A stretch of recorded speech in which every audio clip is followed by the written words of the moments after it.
आज वसई विरार शहर महानगर पालिका द्वारा बजट पेश किया जाना है, जो कि मनपा के आयुक्त व प्रशासक अनिल पवार के द्वारा पेश किया जाएगा।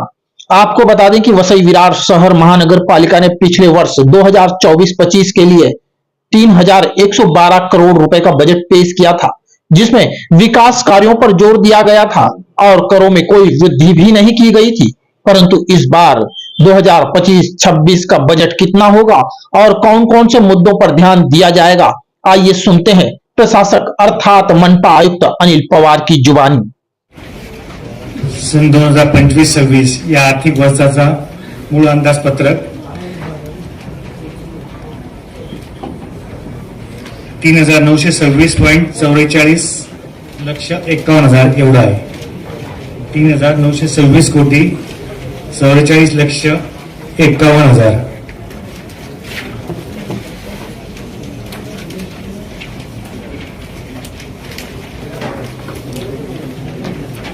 यामध्ये या आर्थिक वर्षाची प्रारंभीची शिल्लक असेल 826 कोटी 33 लक्ष।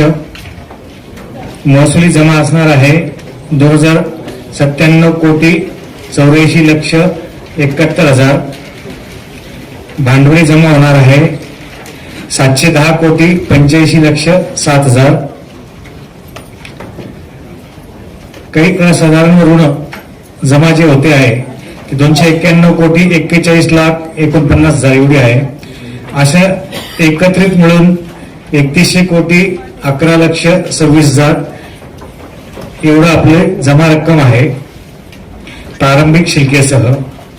आता यामध्ये प्रारंभिक शिल्लकेसह आपण एकूण जमा घेतली तर ती 3,926 कोटी 44 लक्ष 51,000 एवढी येते। म्हणजे आपली प्रारंभिक शिल्लक जी होती 826.33 कोटी, त्याच्यामध्ये जमा जी रक्कम आहे 3100 कोटी, ती जर एकत्रित गृहीत धरल्यास आपला अंदाजपत्रक होते 3,926 कोटी 44 लक्ष 51,000 एवढी होते। त्यामध्ये या वर्षाचा अँटिसिपेटेड महसुली खर्च हा 2,036 कोटी 48 लक्ष 7,000 एवढा आहे। तर भांडवली खर्च 1,614 कोटी 1 लक्ष 40,000 एवढा आहे। आणि ऋण खर्च जर आपण नक्की केला तर 273.54 कोटी एवढा आहे। आणि एकत्रित खर्च रक्कम जी होऊ शकते आहे या आर्थिक वर्षात 3,924 कोटी 3 लक्ष 94,000।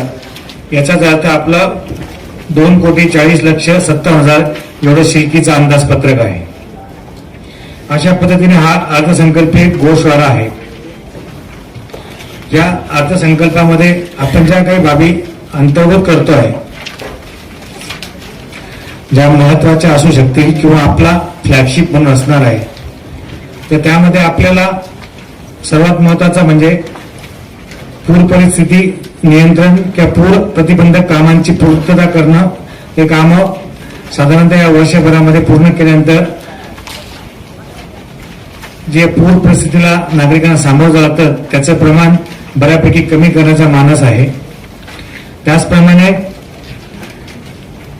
वेळोवेळी पावसामध्ये किंवा अगोदर जो पावसाळी पूर्व पाऊस पडतो त्यामध्ये आणि पावसाच्या दरम्यान शहरामध्ये बऱ्याच ठिकाणी खड्डे पडतात आणि त्याचे पॅच वर्किंग करावं लागतं।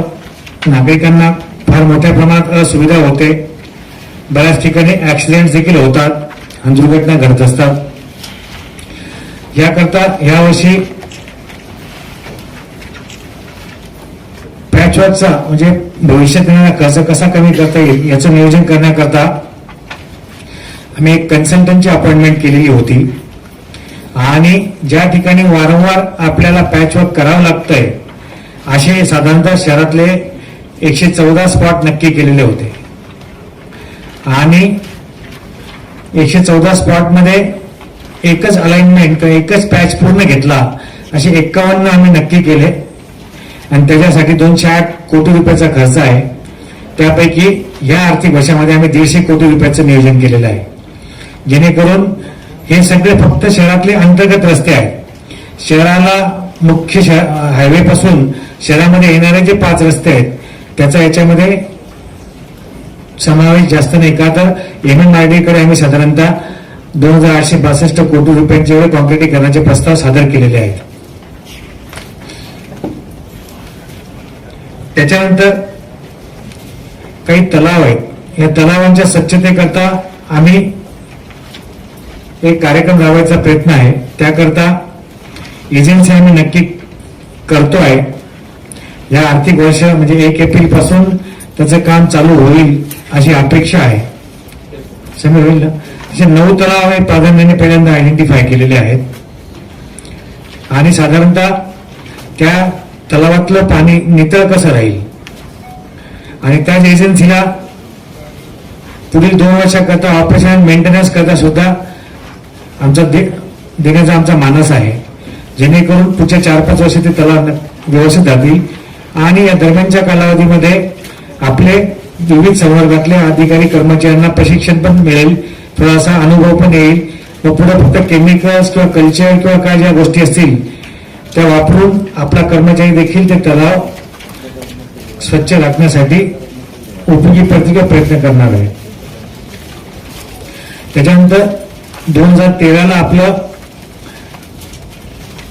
जे आपलं सॉलिड वेस्ट होतं, जे ड्राय आणि वेट वेस्ट, त्याच्यावरचं प्रोसेसिंग तत्कालीन एजन्सी निघून गेल्यानंतर बंद पडलेलं होतं. त्यामुळे गोखिवरेच्या साईटवर 15 लक्ष मेट्रिक टन एवढं आपला लिगसी वेस्ट पडून होतं.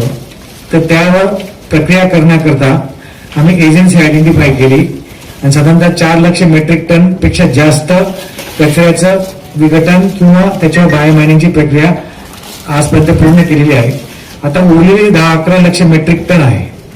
हे साधारणतः पुढच्या 31 मार्चमध्ये मॅक्झिमम पूर्ण करण्याचा आमचा मानस आहे. फक्त या पावसाळ्याच्या कालावधीमध्ये आपल्याला ती प्रक्रिया आपल्याला बंद ठेवावी लागते. त्याच्यानंतर माननीय मुख्यमंत्री महोदयांनी जे 7 कलमी कार्यक्रम सांगितलेला आहे, ऑफिसची स्वच्छता असेल, नागरिकांच्या भेटी असेल, त्यांच्या पत्रांना उत्तर देणं असेल, पदाधिकाऱ्यांच्या पत्रांना उत्तर देणं असेल, महसुली वाढ करणं असेल, त्याचप्रमाणे आपल्या शहरामध्ये इंडस्ट्रीजचं वाढ होण्याकरता, पर कॅपिटल इन्कम वाढण्याकरता, एम्प्लॉयमेंट जनरेट होण्याकरता औद्योगिक क्षेत्रासाठी काय सोयीसुविधा देता येतील याकरता प्रयत्न करणे असेल, अशा अनेक बाबी, कार्यालयीन स्वच्छता असेल, या सर्व बाबी आपण सुरू केलेल्या आहेत आणि त्या अखंडितपणे चालू राहतील असा आमचा प्रयत्न राहणार आहे. त्याचप्रमाणे आपल्या शहरामध्ये सर्वात सेंट्रल आणि स्टेटचा जो फ्लॅगशिप प्रोग्राम आहे त्यामध्ये महत्वाचा म्हणजे हायस्पीड रेल, ज्याला आपण छोट्या भाषेत बुलेट ट्रेनचं म्हणतो. तर ते मोरे या परिसरामध्ये आपलं एक मोठं जंक्शन रेल्वे हायस्पीड रेलचं येत आहे. तर त्याच्याकरता स्टेशन एरिया डेव्हलपमेंट करण्याकरता जी कार्यवाही महापालिकेची कडनं अपेक्षित आहे ते आपण पूर्ण केलेली आहे, करतो आहे. ऍक्विशनचं काम जिल्हाधिकारी करतायत, तसेच एक्झिक्युशनचं काम हायस्पीड रेलचीच अथॉरिटी करते आहे. परंतु त्याच्याकरताचं जे प्लॅनिंग आहे हे सर्व महानगरपालिका करते आहे. याच्यामध्ये वेळोवेळी बैठका पण होत आहेत. दिल्लीला देखील आता मागच्या 27 तारखेला प्रेझेंटेशन झालेली आहेत आणि इतर महापालिकांच्या तुलनेमध्ये आपल्या महापालिकेचं काम प्रगतीपथावर आहे. म्हणजे आपल्याकडे 2च ठिकाणचं आहे ऍक्च्युअल महापालिकेमध्ये, एक ठाणे आणि एक वसई विरार. तर आपलं काम समाधानकारक असल्याचा सेंट्रलच्या सेक्रेटरी मॅडम थारा मॅडम यांनी मीटिंगमध्ये स्पष्टच केलेलं आहे. तर ते देखील काम आपण नजीकच्या कालावधीमध्ये महानगरपालिकेच्या सहकार्याने केंद्र आणि राज्य शासन पूर्ण करणार आहे. त्याच्यानंतर सर्वात महत्वाचं म्हणजे नागरिकांच्या आरोग्याच्या दृष्टिकोनातून आपण एक 5-6 गोष्टी परत नवीन करायचा प्रयत्न राहणार आहे. यामध्ये शासनाने आपल्याला आयुष्यमान आरोग्य मंदिर त्याचं टार्गेट 65 एवढं दिलं होतं. त्यापैकी 10 आपण पालघर जिल्ह्यासाठी देणार आहोत. म्हणजे आपल्या महानगरपालिकेचं टार्गेट 55 एवढं राहणार आहे, जेणेकरून शहराच्या कानाकोपऱ्यामध्ये आपल्याला आरोग्य सुविधा पोहोचवता येतील. तर या अनुषंगाने आतापर्यंत आपण 32 पूर्ण केलेली आहेत आणि उर्वरित 23 जी आयुष्यमान आरोग्य मंदिर आपल्याला पूर्ण करायची आहेत. आमचा मानस असा आहे की इथे 3 महिन्यामध्ये आम्हाला हे पूर्ण करायचे आहेत आणि त्या ठिकाणी स्टाफ आणि औषधं हे आपल्याला नागरिकांना उपलब्ध करून द्यायचे आहेत आणि तपासण्या देखील फ्री ऑफ चार्ज होतील आणि औषधांचा पुरवठा आणि त्यांना लागणारे सगळं वैद्यकीय सुविधा या फ्री ऑफ चार्ज दिल्या जाणार आहेत. तर तो एक मुद्दा आहे. त्याच्यानंतर आपल्याला शासनानेच बाळासाहेब ठाकरे आपला दवाखाना बरोबर, तर ते आपलं 15चं टार्गेट दिलं होतं. ते आपलं 15चं टार्गेट आपण पूर्ण केलेलं आहे. जरी आपलं टार्गेट 15चं असलं तरी आपण याच्यामध्ये आपल्याला जागा आयडेंटिफाय झाल्या तर आपण याच्यामध्ये आणखी वाढ करणार आहोत, जेणेकरून आपल्या शहरामध्ये जे आपल्याला 55 गावं अंतर्भूत आहेत, काही आदिवासी पाड्या अंतर्भूत आहेत 55 गावांमध्ये, त्या ठिकाणी देखील वैद्यकीय सुविधा शेवटच्या घटकापर्यंत कशी पोहोचेल त्यासाठी आपण आयुष्यमान आरोग्य मंदिर आणि आपला दवाखाना आणि नागरी आरोग्य केंद्र किंवा माता बाल संगोपन केंद्र असतील यांच्या माध्यमातून आपण प्रयत्न करतोय आणि या वर्षात भरीव कामगिरी त्याच्यामध्ये करायची आहे. हा एक मुद्दा या ठिकाणी महत्वाचा होता. दुसरा मुद्दा म्हणजे आपण मागच्या वर्षी जसं अर्थसंकल्पाच्या वेळी सांगितलं होतं की वेगवेगळ्या प्रकारच्या मेडिकल मधल्या पॅथी असतात. त्याच्या ॲलोपॅथी एक आहे, आयुर्वेदाची एक पॅथी आहे, होमिओपॅथी एक आहे. तर आयुर्वेदाची पॅथी आपण मागच्या वर्षी सांगितल्याप्रमाणे आपण 3 ठिकाणी चालू केलेली आहे. त्या 3 ओपीडी आपल्या आजही कार्यरत आहे. त्यामध्ये वसई आहे, नालासोपाऱ्याला आहे आणि विरारला आहे. या 3 ठिकाणी आजही आपण आयुर्वेदातली जी औषधं आहेत, जी ट्रीटमेंट आहे ती आपण नागरिकांना उपलब्ध करून देतो आहे. नाडी परीक्षण त्या ठिकाणी होत आहे. का तर आपल्याकडे एक चांगल्या प्रतीचे BMS डॉक्टर्स देखील उपलब्ध आहेत. त्यामुळे त्यांच्या ज्ञानाचा या ठिकाणी उपयोग आपल्याला चांगल्या पद्धतीने करून घेता येतोय. दुसरं म्हणजे आपल्याला मी आमच्या मेडिकलच्या टीमशी ऍडिशनल कमिशनर आहेत आपले, त्यांच्याकडे मेडिकलचा विषय आहे, समीर भूमकर आहेत, डॉक्टर भक्ती आहेत, यांची चर्चा केली होती की आपल्याला याच्यामध्ये काही पंचकर्माची काही सुविधा करता येईल का. म्हणजे जसं आपलं हवामान बदलतं किंवा ऋतू असतात, ऋतूप्रमाणे आपल्याला काही कर्म करावे लागतात, तर ते पंचकर्माचं आपल्याला काही सुविधा उपलब्ध करून देता येईल का नागरिकांना. तर त्यासाठी आम्ही काही जागा आयडेंटिफाय करत होतो. तर नारंगी आपल्याला बोळींज येते म्हणजे खारोडी नाक्याजवळ, तिथं आपलं नागरी आरोग्य केंद्राची बिल्डिंगचं काम सुरू आहे. माता बाल संगोपन केंद्र ऍक्च्युअल म्हणून आपण केलेलं आहे, पाचंगे बरोबर आहे ना. तर त्या ठिकाणी आता आपल्याला कसं बोळींजला आपलं हॉस्पिटल आहेच, अंतर काही जास्त नाहीये. त्यामुळे त्या ठिकाणी आपल्याला काही भागामध्ये हे आपल्याला पंचकर्म केंद्र चालू करण्याचा आणि आपल्याकडे जी आयुर्वेदाची वैद्यकीय मनुष्यबळ उपलब्ध आहे त्यांच्या माध्यमातून आपल्याला हे पंचकर्माची कार्यवाही या नजीकच्या काळामध्ये सुरू करावं असं मी आमच्या आरोग्य विभागाला सूचना केलेल्या आहेत आणि त्याची पण कार्यवाही आपण चालू करतोय. फक्त एकच आहे याच्यामध्ये की या पंचकर्माची जी 5 कर्म आहेत त्याच्यामध्ये वेगवेगळ्या त्यांची औषधं खूप महागडी आहेत. आपल्याला वाटतं की ॲलोपॅथीपेक्षा आयुर्वेदाची औषधं खूप महाग आहेत आणि चांगल्याच कंपनीचे एजन्सींकडून आपण ते मागतोय की ह्याच्यामध्ये फक्त आपण नागरिकांना एवढं सांगायचं की जे औषधांचं आम्हाला ज्या रेटमध्ये आम्हाला पडले त्या दरामधलंच आम्ही बाहेर दरपत्रक लावणार की आम्हाला हे औषध एवढं पडलेलं आहे, मिळालेलं आहे आणि नो लॉस नो प्रॉफिटवर आपण ते केंद्र चालू करणार आहोत, ना नफा ना तोटा तत्वावर.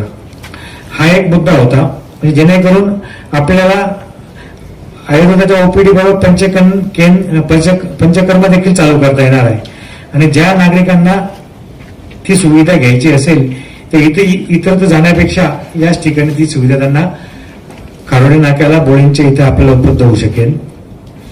त्याचबरोबर जी तिसरी पॅथी आहे होमिओपॅथी, तर त्याची देखील ब्रँच आपण चालू करावी कारण की बऱ्याच नागरिकांचा विश्वास देखील त्याच्यावर आहे.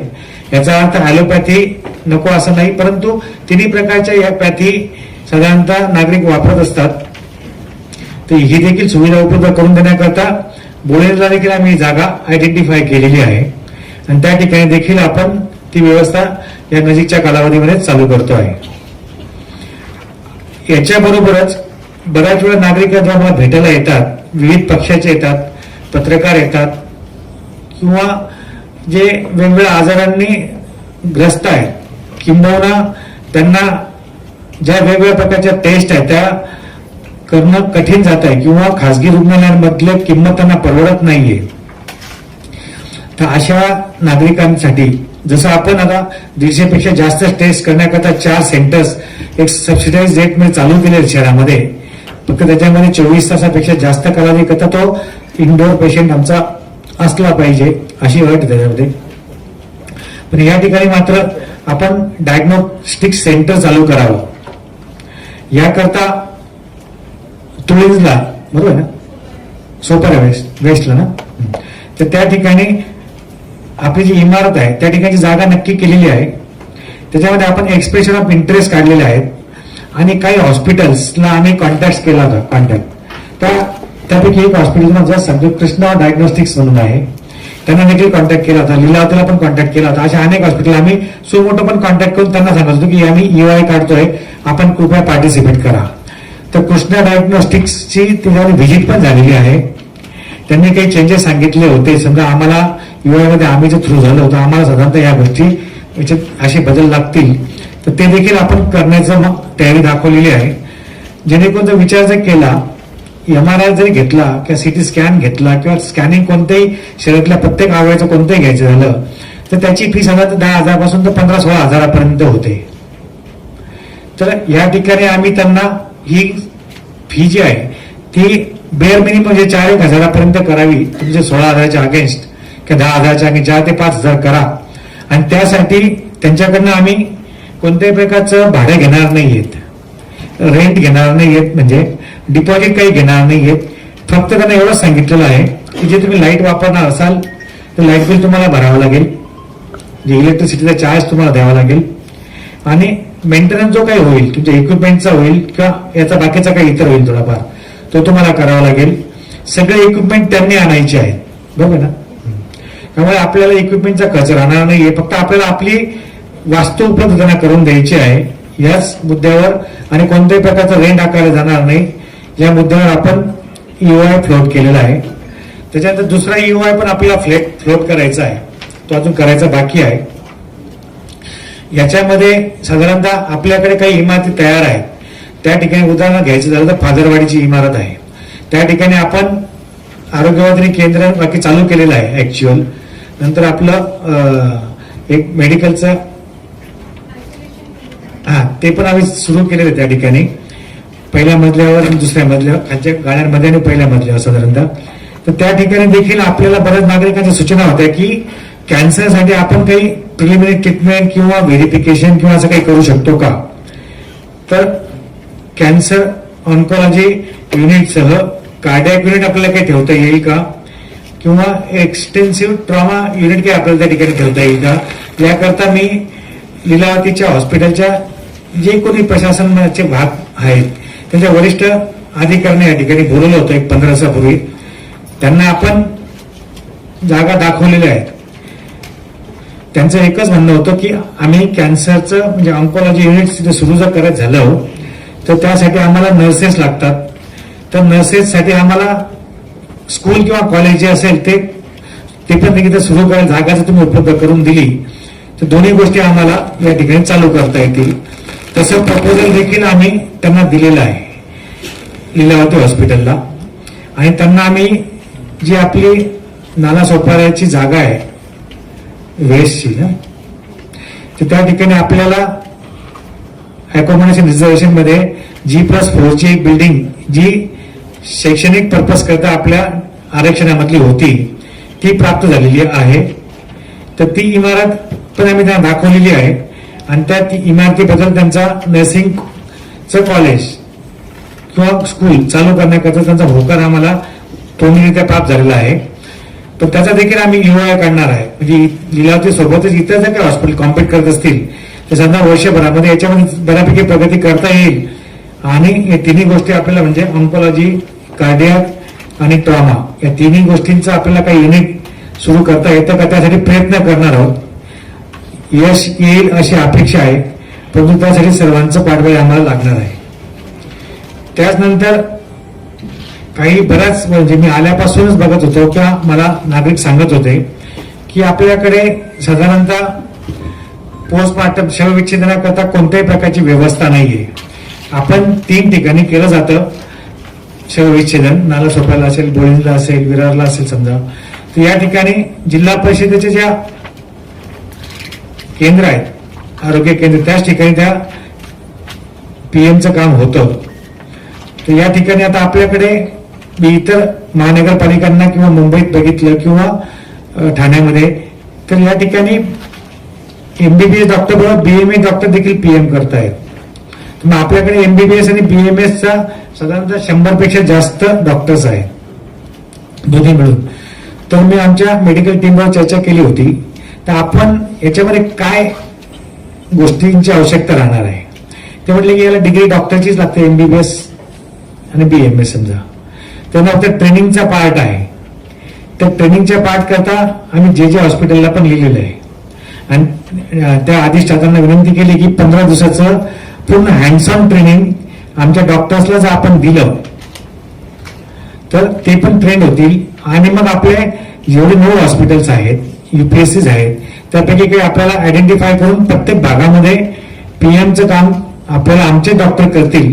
याकरता आम्हाला मदत होईल. त्यांच्याकडनं सकारात्मक प्रतिसाद आल्यानंतर तात्काळ बेसिसवर, अर्जंट बेसिसवर आम्ही बीएमएस आणि एमबीबीएस हे दोन्ही डॉक्टर्सला त्या ठिकाणी टप्प्याटप्प्याने ट्रेनिंगला पाठवणार. काही लॉट 15 दिवसांचा आधी, म्हणजे काही ठराविक 10 डॉक्टर्स, नंतर परत पुढचे 10 डॉक्टर्स, असं मिळून सर्वांना आम्ही साधारणतः हे प्रशिक्षण देण्याचा मानस आहे. त्याकरता तिथल्या अधिष्ठातांना आज शासकीय पत्र माझ्या स्वाक्षरीने द्या असं देखील मी संचिकेवर पृष्ठांकन केलेलं आहे की जेणेकरून त्या अधिष्ठातांना जर विनंती केली पर्सनल तर त्याच्यामध्ये आपल्याला यश प्राप्त होईल आणि आपलं काम पुढचं व्यवस्थित होईल. आणि जर त्या प्रायमरी देखील आम्ही काही जागा आयडेंटिफाय केल्या होत्या. जर पीएम आपल्याला अर्जंट बेसिसवर करायचं झालं ट्रेनिंग नंतर तर पाचू बंदरला आणि चंदन साच्या हॉस्पिटलला या 2 ठिकाणी आपण प्राथमिक तत्वावर आपण पीएमचं आपलं काम चालू करायची सुरुवात करू आणि टप्प्याटप्प्याने शहरातल्या इतर हॉस्पिटलमध्ये देखील आपलं ते काम चालू करता येईल. त्याच्यानंतर आपल्याकडे मनुष्य मृत्यू पावल्यानंतर ऑर्गन डोनेशनचं काम करणारी खूप चांगल्या संस्था आहेत. तर त्या संस्थांबरोबर पण माझी पण एकदा मीटिंग झाली होती आणि मागच्या 2-4 दिवसापूर्वी अतिरिक्त आयुक्त हेरवडे साहेबांच्या अध्यक्षतेखाली देखील मीटिंग झालेली होती. तर त्यांचा सल्ला असा होता की एक ऑर्गन डोनेशन सेल तयार केला गेला पाहिजे. जर ऑर्गन डोनेशन सेल तयार झाला तर सर्वात 2च बाबींचा आमच्यासाठी त्यांची विनंती होती की जे आपल्या अँब्युलन्सेस असतात त्या त्यांना उपलब्ध होतील, किंवा सेवावाहिनी ज्या असतील त्या त्यांना वेळेवर तात्काळ उपलब्ध होतील आणि ते विनामूल्य होतील सगळ्या. तर ती विनंती आम्ही त्यांची मान्य केलेली आहे. आणि इथे डेडिकेटेड स्टाफ मेडिकल मधला आणि नॉन मेडिकल मधला, म्हणजे एखाद दुसरा डॉक्टर त्याला सहाय्य करणारे 1-2 अधिक कर्मचारी असं करून तो ऑर्गन डोनेशन सेल देखील आम्ही ठेवतोय. आणि ही मागणी जर आता आमचे बजेट प्रिपरेशन चालू असलेलं होतं अंतिम टप्प्यातून ते ऍक्च्युअल टायपिंगला दिले गेलेलं असल्यामुळे आम्हाला ही 25 लाख रुपयाची जी रक्कम त्याच्याकरता आम्ही नक्की केलेली आहे त्या बजेटच्या अमाऊंटमध्ये खर्चामध्ये आलेली नाहीये. पण ते आम्ही आता सुधारित मध्ये आम्ही ऍड करून घेणार आहोत. त्यामुळे याच्याकरता देखील 25 लाख रुपये आम्ही नक्की करतोय. त्याच्यानंतर आपलं डीएम पेटेड हॉस्पिटल आहे, त्याचं जे एक्सटेन्शन आहे 70 बेडेड आहे. तर 70 बेडेड हॉस्पिटलचं आता लोकार्पण आपल्याला आपल्या पदाधिकाऱ्यांचा जेव्हा वेळ मिळेल त्यावेळेस साधारणतः अधिवेशन संपल्यानंतर आपल्याला करता येईल. काय 5 संख्ये 60 माहित ना करता येईल ना. तर तो एक मुद्दा आहे. आणि त्याच्यानंतर यापूर्वीच्या इस्टिमेटमध्ये आपल्याकडे तिथं जे डॉक्टर्स राहणार आहेत, सर्व्हिस देणार आहेत, रेसिडेंट डॉक्टर, त्यांच्याकरता रहिवासाची व्यवस्था नव्हती. तर आम्ही वरती आम्हाला 2 किंवा 3 बेडरूमचा एक फ्लॅट देखील तयार करून डॉक्टरांचं निवासस्थान देखील करणार, म्हणजे 24/7 आपल्याला त्या ठिकाणी डॉक्टर्स जे डीएम पेटील मधल्या जुन्या खाटा आणि नवीन या 70 खाटा या सर्वांच्या रुग्णांना आपल्याला त्या ठिकाणी मदत होणार आहे. त्याच्यानंतर एक सर्वात महत्वाचं म्हणजे की आपल्याकडे इंडस्ट्रियल बेल्ट आहे, एसडीएलचं आहे, पापडीला आहे, वसईमध्ये आहे.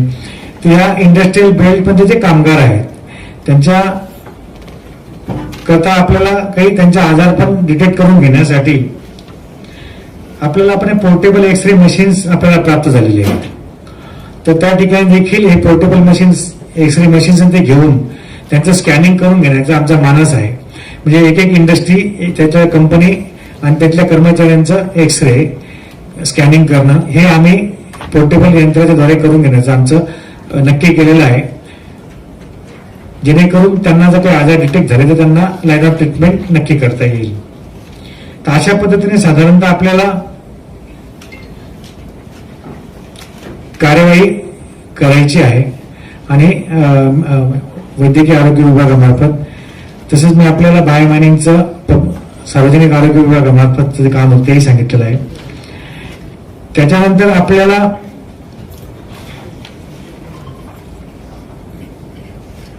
परवा जी आपण कार्यशाळा घेतली, पराग सोमन साहेब आले होते, SRA अथॉरिटीचे CEO.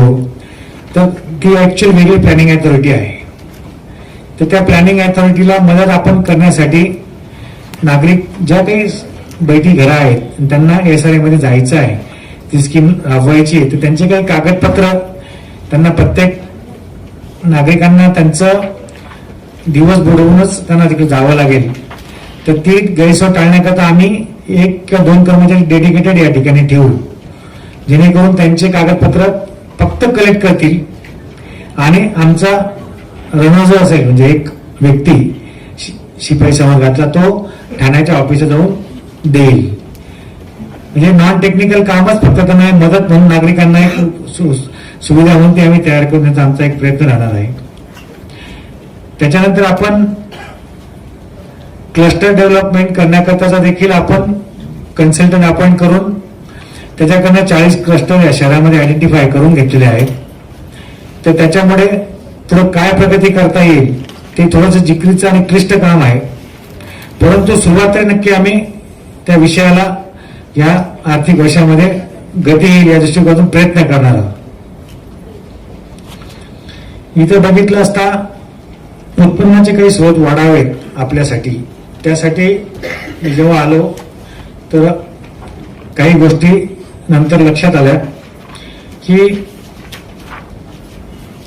ज्या नागरिकांनी कोणतंही काम सुरू करायचा परवाना दाखला घेतला असेल, म्हणजे कमेन्समेंट सर्टिफिकेट, पण OC घेतलेल्या नाहीयेत, त्यामुळे आपले बरेच उत्पन्न बुडत आहेत.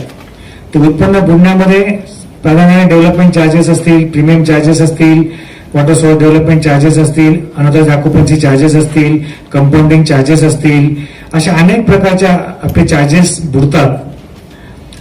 किंबहुना त्या डेव्हलपर, विकसक जो असेल त्याच्या मालकीच्या जागेतून काही आपले विकासाचे आरक्षण असतील तर OCला येताना आम्ही ते आरक्षण आमच्याकडे हँडओव्हर कर अशा आग्रह करतो. 3 महिन्याचा 6 महिन्याचा त्याला पिरियड देतो, त्यामुळे ते पण आरक्षण आपल्याला डेव्हलप व्हायला अडचण होते. त्यामुळे याच्याकरता आम्ही एक्सप्रेशन ऑफ इंटरेस्ट मागच्या आठवड्यामध्ये काढलेला आहे. याचा पूर्ण सर्व्हे केलेला होता. तर 2023 पर्यंत 1787 एवढे प्रकरण आम्हाला आढळलेले आहेत की ज्याच्यामध्ये आपण CC दिलेले आहेत पण OC आलेल्या नाहीयेत. तर हे पैसे यांना आम्ही नोटीस देणार आहोत, त्यांचे प्रस्ताव तयार करून घेणार आहोत एजन्सीच्या माध्यमातून, आणि त्याला पर प्रपोजल महापालिका पैसे देईल किंवा रेव्हेन्यू शेअरिंग देईल. याच्यापैकी जो महापालिकेला बेनिफिशियल राहील तो प्रस्ताव आम्ही त्यांच्याकडनं, त्या एजन्सीकडनं तयार करून घेणार आहोत. मग त्याच्यामध्ये आपल्याला बरेच गोष्टी सापडतील. चेंज ऑफ यूज सुद्धा सापडणार आहे, वाढीव जे बांधकाम केलेले आहे ते पण आपल्याला आढळणार आहे. आणि पण हा काही एका वर्षाचा कार्यक्रम राहणार नाही, हा साधारणतः 5 कार्यक्रम होऊ शकतो. कारण की एक प्रपोजल बनवणं, त्याला नोटीस देणं, त्याला हिअरिंग देणं, त्याच्यानंतर त्याला त्याच्या आदेश करणं, त्याच्याकडनं रिकव्हरी करणं. पण तरी देखील आम्हाला असं अपेक्षित आहे की साधारणतः प्रत्येक वर्षी एक साधारणतः 90-100 कोटी रुपयाचा महसूल आम्हाला याच्यातून वेगळा प्राप्त होईल, जेणेकरून तो आपल्याला विकास कामांसाठी वापरता येईल. त्याच्यानंतर ज्यांना आपण बांधकाम पूर्ण झाल्याचा दाखला दिलेला आहे यांचं देखील व्हेरिफिकेशन करायचा आमचा मानस आहे. त्याचा सुद्धा स्वारस्याची अभिरुची म्हणजे एक्सप्रेशन ऑफ इंटरेस्ट काढायचं आमचं ठरलेलं आहे. ते येत्या 15 दिवसामध्ये, महिन्याभरामध्ये ते पण निघेल. ज्यांना ओसी दिल्या आहेत पण ओसी मिळाल्यानंतर त्यांनी जर काही बदल केलेले असतील, वाढीव बांधकामं केली असतील, तर त्याच्यावर आपल्या कंपाऊंडिंग चार्जेस, प्रॉपर्टी टॅक्स, थोडे एरिया करता 3 पट प्रॉपर्टी टॅक्स लावणं असेल आणि रेग्युलर जर करता असेल तर रेग्युलायझेशनचे चार्जेस असतील ते घेणं. या सगळ्या गोष्टी आपल्याला त्या ठिकाणी करता येतील. पण त्याचा अजून आम्ही एक्सप्रेशन ऑफ इंटरेस्ट काढलेला नाही, तो देखील आम्हाला या ठिकाणी काढायचा आहे. तर अशा पद्धतीची आपण ही या ठिकाणी साधारणतः आम्ही कारवाई करतोय. त्याचप्रमाणे आपल्याला सर्वात महत्वाचा भाग म्हणजे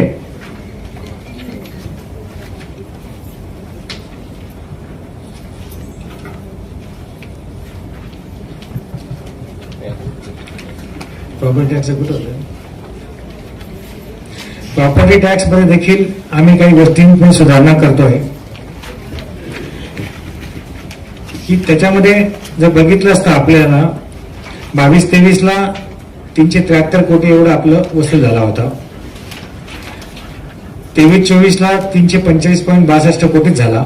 आता माझा 1.5 महिन्यापेक्षा जास्त कालावधी त्यावेळेस महसूलच्या ट्रेनिंगला गेलेला होता, त्यामुळे थोडासा फॉलोअपला आणि या इतर कामं असल्यामुळे थोडासा याच्यात थोडी कमी झालेली आहे.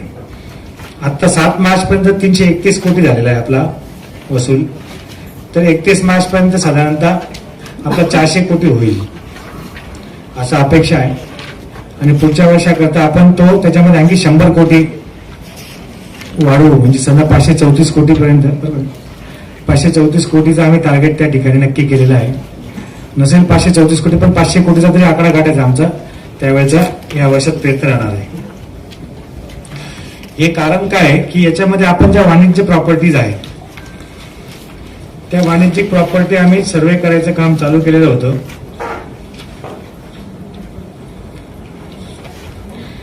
त्या वाणिज्यिक प्रॉपर्टीचा सर्वे, या प्रॉपर्टीज आयडेंटिफाय केल्या होत्या. साधारणतः 1,67,000 एवढ्या वाणिज्यिक प्रॉपर्टीज आहेत. त्यापैकी 92,163 प्रॉपर्टीजचं सर्वेक्षण पूर्ण झालेलं आहे. आणि त्याच्यामध्ये आपल्याला वाढीव क्षेत्र देखील मोठ्या प्रमाणात आढळून आलेलं आहे. आणि त्या सर्वांना आम्ही वाढीव क्षेत्राच्या नोटिसेस देणं पण चालू केलेलं आहे. त्याच्यामधून साधारणतः आम्हाला खूप मेटिक्युलसचं काम केलं तर 125 ते 150 कोटी रुपयाचा एक्स्ट्राचा महसूल आम्हाला त्या ठिकाणी मिळू शकतोय. म्हणजे प्रॉपर्टी टॅक्सचा 3 पट लावणं हा एक भाग आहे. आणि जर रेग्युलायझेशन करायचं झालं त्यांचं तर आपल्याला कंपाऊंडिंग चार्जेस सह सगळ्याच गोष्टी आम्हाला, म्हणजे तिथे पण नगररचनेच्या माध्यमातून देखील तो महसूल देखील वाढू शकतो. पण आम्ही बेअर मिनिमम साधारणतः 90 ते 100 कोटी रुपये आम्हाला मिळाले पाहिजे असं अपेक्षित आहे. तर 100 कोटी मिळाले तर आम्हाला तो महसुलासाठी फार मोठा भाग होणार आहे. त्या अनुषंगाने आपण या 92,000च्या अगेन्स्ट 51,265 एवढ्या प्रॉपर्टीजला आपण नोटिसेस देखील दिल्या आहेत. विशेष नोटिसेस म्हणतो कर आकारणीच्या, त्या देखील दिल्या गेलेल्या आहेत.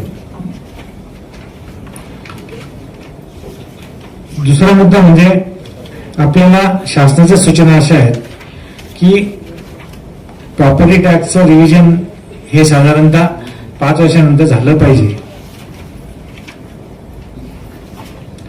तर जधीपासून आपली महानगरपालिका झालेली आहे किंवा नगरपालिकेत जे रेट होते त्याच रेटने आज आपण प्रॉपर्टी टॅक्स घेतो आहे.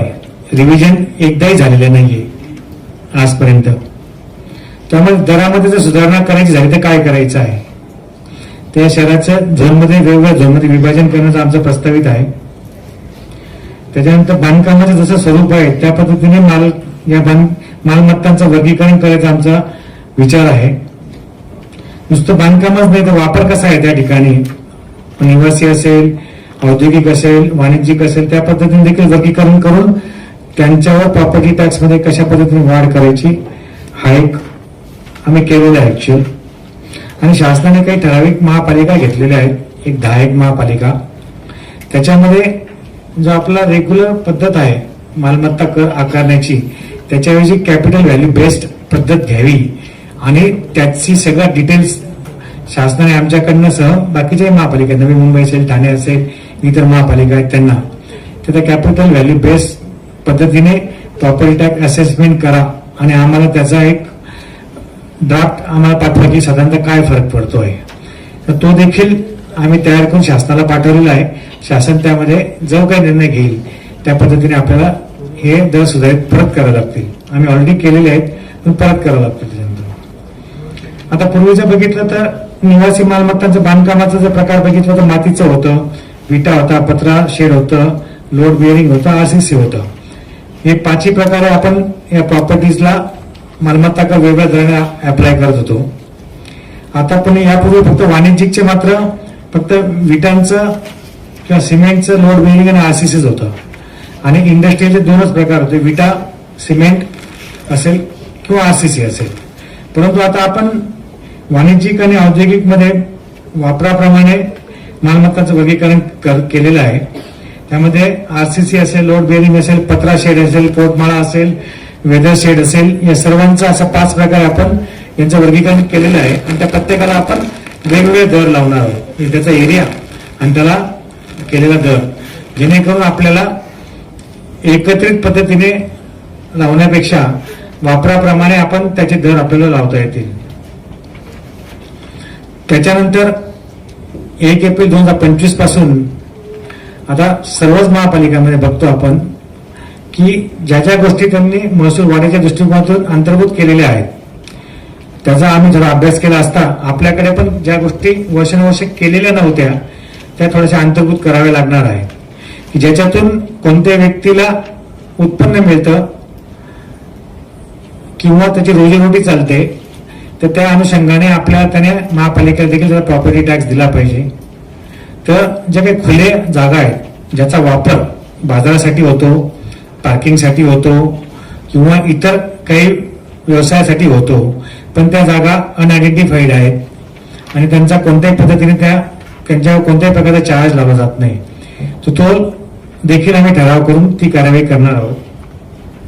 त्याच्यामध्ये खासगी वाहनतळ आले, आठवडा बाजार आला, मोकळ्या जागावर जे लॉन्सवर लग्नाचे कार्यक्रम होतात, मेळावे होतात, जत्रा होतात, ते होतात आणि प्लॅनिंगच्या दृष्टिकोनातून आम्ही एक आयडेंटिफाय केलेला आहे की सीसी घेतल्यानंतर मला जो अनुभव आलेला आहे की 14 वर्ष मॅक्झिमम पिरियड जो बघितला आहे मी 14 ते 15 वर्ष ते ओसीला येतात, तोपर्यंत अर्धवट करतात, विकून टाकतात, लोक राहायला जातात, प्रॉपर्टी टॅक्सला येत नाही.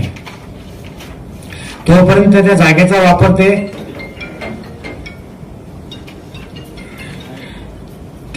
वापर ते कृषीतर कामासाठी करत असतात. त्यामुळे इतर महापालिकांमध्ये माहिती घेतली असता जसं सपोज आपण खुल्या जागेला एकूण मालमत्ता कराच्या काही पर्सेंटेज त्यांनी लावलेले आहेत, ठरवलं 25%. तर सीसी घेतल्यापासून 4 वर्षामध्ये म्हणजे एका वर्षात त्याने प्लेन चेकअप केलं पाहिजे आणि 3 वर्षामध्ये त्याने बांधकाम पूर्ण करून बांधकाम पूर्ण दाखला घेतला पाहिजे असा साधारणतः आहे. फक्त त्या सीसी घेतल्यानंतर त्याला असं अपेक्षित आहे. जसं प्लेन चेकअपला 1 वर्ष पण कम्प्लिशनला काही तसा पिरियड नाहीये, पण आम्ही त्यांना सांगतो की तुम्ही 4 वर्षामध्ये पूर्ण करा.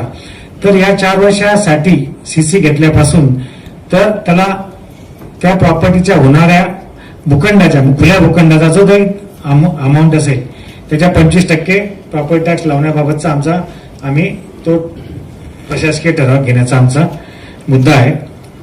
जेणेकरून ज्या काही थोड्याफार उपाययोजना केल्या तर 75 कोटी रुपये तरी आपल्याला प्रॉपर्टी टॅक्स वाढून जाईल. हे सांगायचं कारण असं आहे की आपण ज्या काय आता सेंट्रलच्या स्टेटच्या फ्लॅगशिप प्रोग्राम घेतोय त्याच्यामध्ये सर्वात महत्वाचा म्हणजे पाणी पुरवठ्याचा आहे आणि सिवरेज ट्रीटमेंट प्लांटचा आहे. तिसरा मुद्दा म्हणजे बायोमायनिंगचा आहे. चौथा मुद्दा म्हणजे कन्स्ट्रक्शन अँड डिमोलिशन वेस्टचा आहे. 5वा मुद्दा म्हणजे आपलं जे ओलं वेट वेस्ट आहे त्याच्यावरचा प्रक्रियेचा विषय आहे. अशा सर्वांना आपल्याला महापालिकेला मोठ्या प्रमाणात खर्च करावा लागतो. तर त्यासाठी देखील आपल्याला उत्पन्न कसं थोडंफार वाढवता येईल या अनुषंगाने प्रयत्न करण्यासाठी आम्ही काही उपाययोजना करतोय. त्याचाच भाग जर सांगायचा झाला आपल्याला,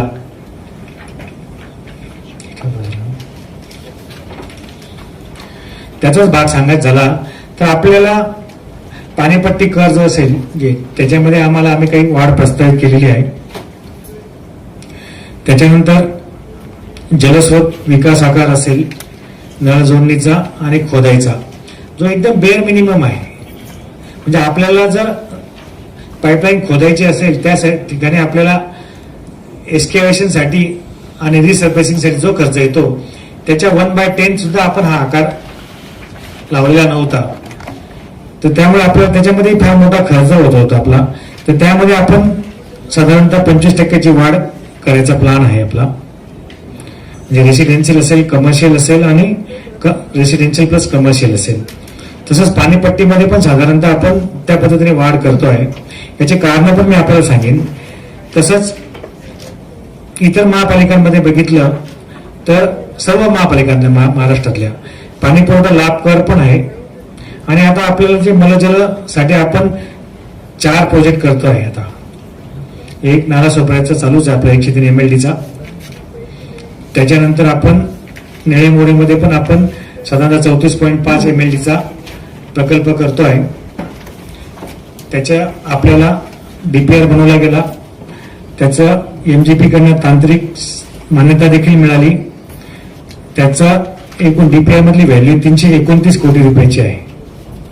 त्याच्यामध्ये 30% रक्कम महापालिकेला द्यायची आहे आणि 70% गव्हर्नमेंट ऑफ महाराष्ट्र देणार आहे. आणि ती नगरोत्थान योजनेमधून आपण ते प्रकल्प राबवणार आहे. म्हणजे 34.5 आपल्याला त्याच्यातून आपल्याला घ्यायचं आहे. त्याच्यानंतर झोन नंबर 4 आहे. त्याच्यानंतर नवगड माणिकपूरला देखील आपण 47 MLDचा प्रकल्प आपण त्याचा DPR बनवलेला आहे. तो DPR आपण टेक्निकल सँक्शनसाठी MGP ला पाठवलेला आहे. सगळ्या टेक्निकल स्क्रुटनी झालेले आहेत. त्यांचे 7 कोटी रुपयाचं स्क्रुटनी फी आपल्याला द्यायची आहे. त्यापैकी 2 कोटी रुपये आपण त्यांना दिलेले आहेत आणि 15 तारखेनंतर आम्ही त्यांना 5 कोटी रुपयाची उर्वरित रक्कम त्यांना हँडओव्हर करणार आहोत. आणि ती रक्कम प्राप्त झाल्यानंतर ते आम्हाला ऑफिशियली टेक्निकल सँक्शन देणार आहेत. आणि मग तो आम्ही डायरेक्टर म्युन्सिपल ऍडमिनिस्ट्रेशन म्हणजे कमिशनर म्युन्सिपल ऍडमिनिस्ट्रेशन यांच्याकडे पाठवून तो शासनाकडे जाणार आहे. ऑलरेडी आपला निळेमोरेचा अहवाल डायरेक्टर म्युन्सिपल ऍडमिनिस्ट्रेशनकडे गेलेला आहे. तर आणि त्यानंतर आम्ही आपलं जे बोळेंचा 30 MLDचा STPचा प्लांट आहे त्या ठिकाणची जागा आहे.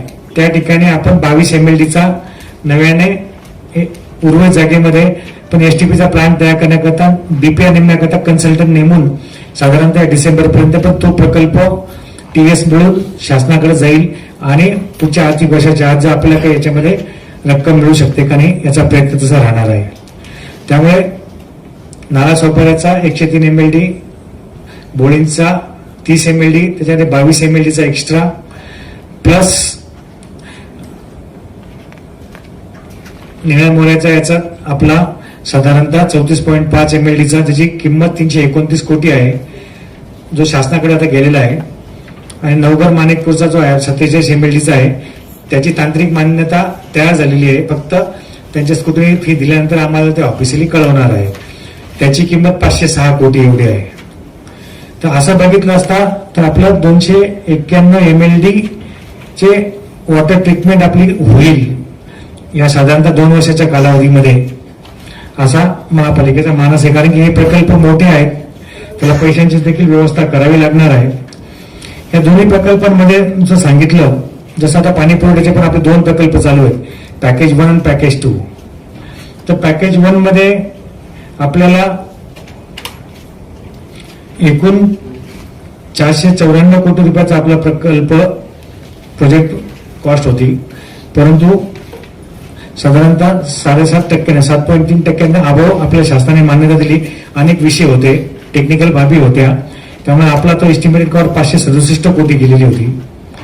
तर त्यामध्ये देखील आपल्याला ही वाढीव रक्कम जी होती 494 आणि 567 ही महापालिकेला बिअर करायची आहे आणि तिथून आपल्याला 268 कोटी रुपये फक्त महापालिकेला द्यायचे आहेत. आणि हा जो STPचा प्लॅन नालासोपाऱ्याचा आहे त्या ठिकाणी 210 कोटी रुपये महापालिकेला बिअर करायचे आहेत. असे 479 कोटी रुपये महापालिकेला ह्या 1.5 वर्षामध्ये कम्प्लीट करायचे, म्हणजे ह्या आर्थिक वर्षामध्ये आणि पुढच्या 6-7 महिन्यामध्ये. तसंच हे जे नवीन एसटीपीज आहेत याच्यामध्ये देखील ज्या रकमा महापालिकेला द्यायच्या आहेत त्यामध्ये देखील 403.84 कोटी एवढी रक्कम महापालिकेला या 2-2.5 वर्षामध्ये उभी करायची आहे. त्यामुळे या 403 पैकी देखील आपल्याला एक 50%, 40 ते 50% रक्कम आपल्याला उभारायची आहे आणि वरच्या 479 मध्ये देखील 50% रक्कम तरी आपल्याला उभारायची आहे. तरच आपल्याला हा प्रकल्प आणि त्या कॉन्ट्रॅक्टरची बिलं देऊन काम आपल्याला पूर्ण करता येईल. यासाठी देखील आपल्याला फार मोठी निधीची गरज आहे. त्यामुळे आपल्याला काही गोष्टी करण्याशिवाय पर्याय नाही. आता पाणी पुरवठा